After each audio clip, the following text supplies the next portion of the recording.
Huwag ka mag-alala. Gagawin ko ang lahat para matulungan ka. Basta, ka na umalis. Ginawa pa rin talaga niya. Umalis pa rin siya ulit. Ito bayad, ang mura naman ito. Siyempre, mura ko talaga yan. Siyempre, galing yan sa farm ko eh. Ah? Ako rin nagtanim niyan. Balik ko kayo ah. Salamat ha. Tara na, kuwi na tayo. Inyo. Talaga? Marunong ka na magtanim? Eh, mukha kang rich kid. Maya. Bakit ka nandito? Nakatira lang ako sa area at napansin ko tong truck. Sa'yo pala. Ah, oo. Saan?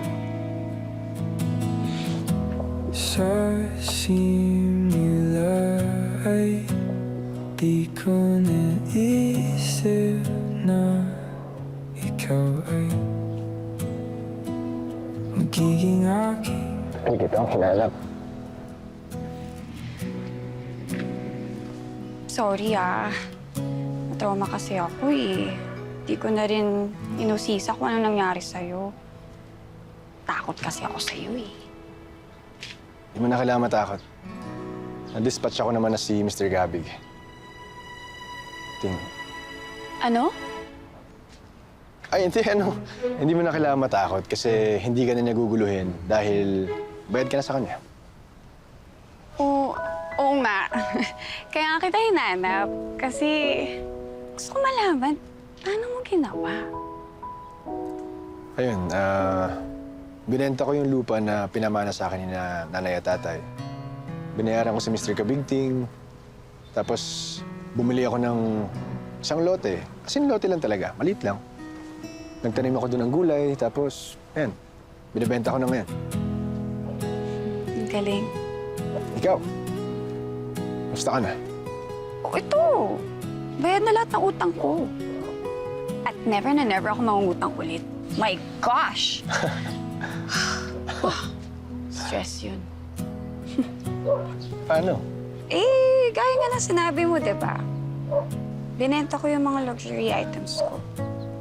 Kasi nga naman, aanhin ko yung healed inner child ko kung yung adult life ko naman is sabog-sabog, di ba? So, ayan. Salamat, ha? Maraming salamat sa tulong mo. And promise, babayaran ko yung inabono mo. Promise.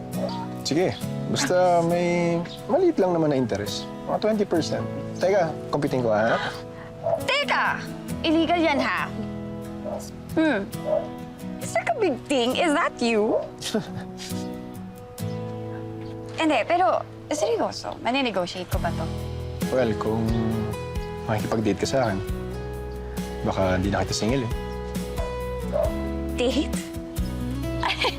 Seryoso nga. Seryoso nga, ni. Hindi, basta hindi ka nalilipat, di mo na rin ako iiwan.